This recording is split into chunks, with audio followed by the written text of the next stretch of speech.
Right, if you like this video, leave a like. If you want to communicate with me, there's a comment section, leave a comment. And if you feel like you want to see more content like this, subscribe for more, and hit that notification bell, because YouTube likes being a big sloppy sausage, just slopping all over YouTubers and content creators. So go hit that notification bell so you never miss an upload, or you miss like 3% of my uploads. So yeah, go hit that. And without further ado, let's roll the intro.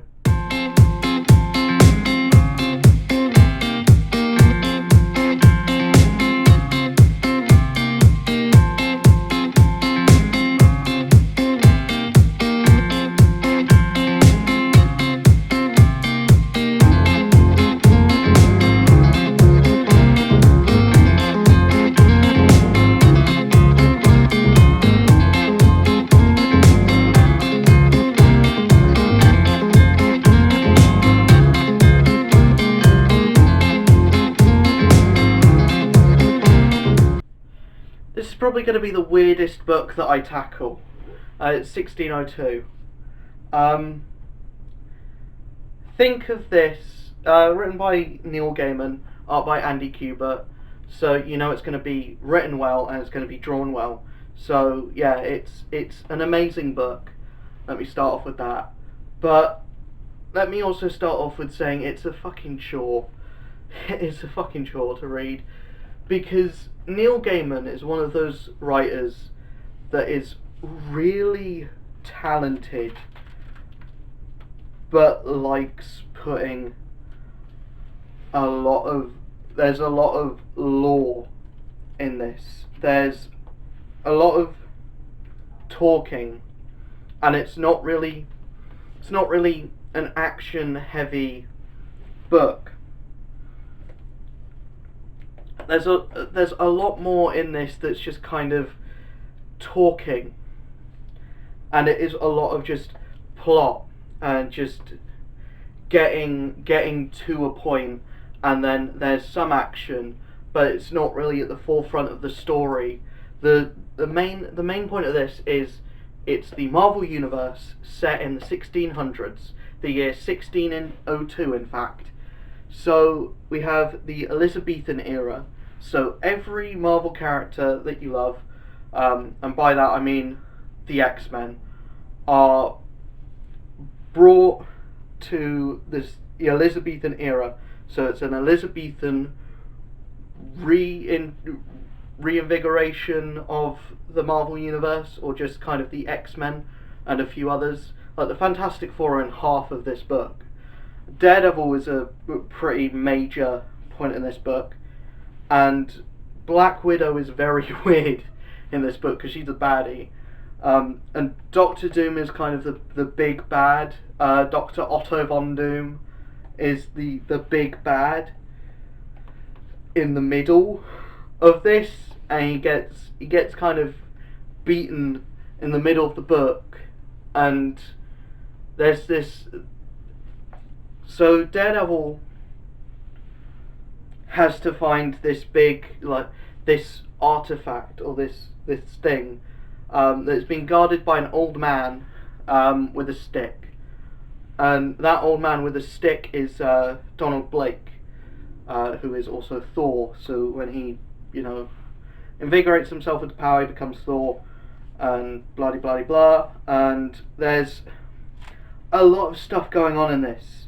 There's a lot of stuff with the X-Men, where they're not called mutants, they're called witchbreed, and like halfway through the book, Queen Elizabeth dies and gets replaced with King James, who basically just wants to kill all the witchbreed.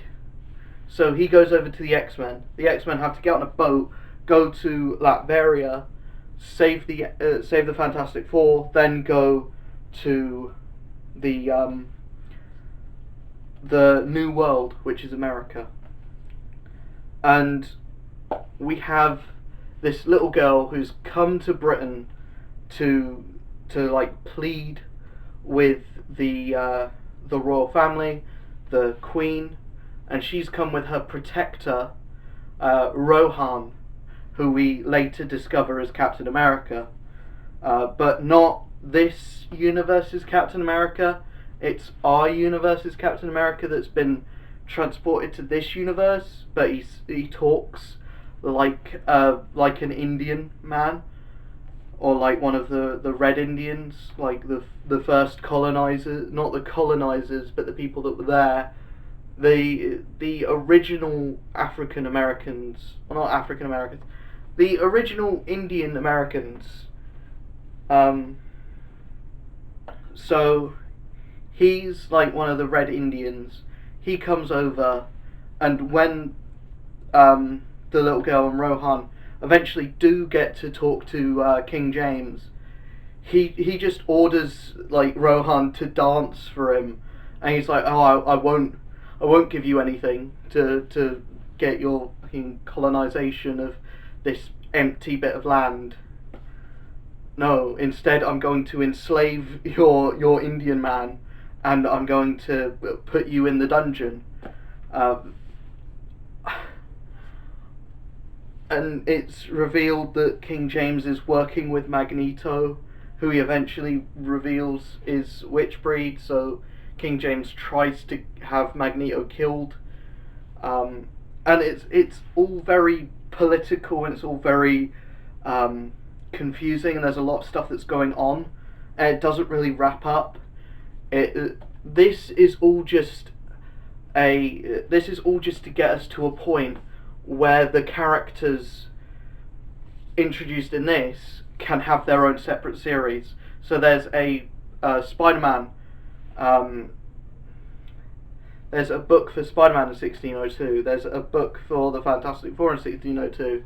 There's a book for the New World, which apparently revolves around the Hulk for some reason, because King James has a court advisor who is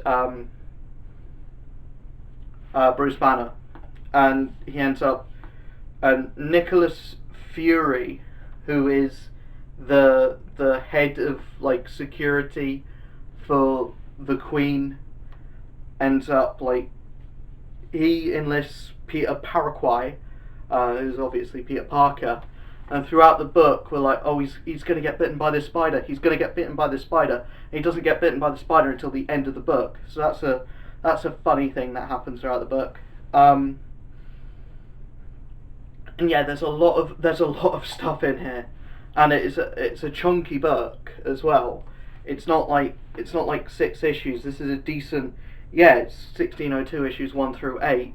So it's a lot of story. And kind of the last half is just all talking. It's all just kind of like...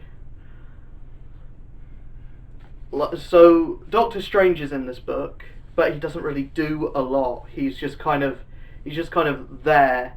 He's kind of court mage for half of the book, dies, gets his head chopped off, then sees the Watcher, who's essentially like, your world, your universe got superhumans too quickly, so you must now take my role as, Watcher, whilst I intervene with what's going on in your world, because your world will die if I don't intervene. So yeah, there's that half of the book, like after the big fight with Doctor Doom, is just sitting down and talking. And like the end of the book is interesting, but it's not action packed. There's a lot of interesting stuff in here, but there's no it's not action oriented. There are fight scenes. There is an action set piece, and there is that big scene where all of the characters come together and they fight a big bad. But it's in the middle of the book, and it's not It's like, that's where the conclusions should be, and it goes on for an extra 3 issues after that. Which I'm not against, because it does flesh out every character, and every character gets a moment.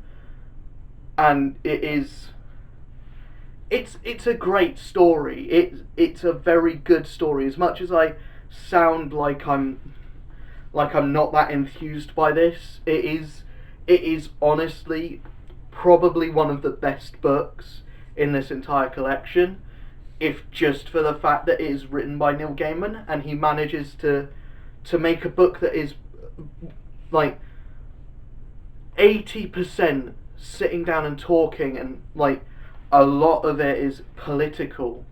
He manages to make it interesting, and he manages to make it like engaging, which I like, and it's fun in the way that you would expect an Elizabethan era Marvel universe to be fun, and it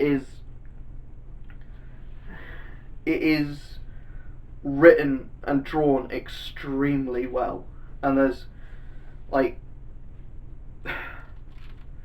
there's just so much going on in this, and I would be here for days if I went from like first page to last, just saying everything that happened in this book, because there is so much going on in this book. Like Toad even makes a big role in this, but it is just essentially the X-Men, because they are the most popular, and other characters that you like. So Iron Man is not in this, because of course he's not, because it's the Elizabethan era. You can't have Iron Man be in the Elizabethan era unless if you have someone called Anthony Stark. But honestly, 1602 is brilliant. There's so much in this. I could sing its praises for days, but just the name Neil Gaiman should tell you everything you need to know about this book, and about how good this book is. So yeah, I'll see you guys in the next video. If you enjoyed this one, do leave a like, subscribe, all that lovely stuff that I said at the start. And yeah, peace.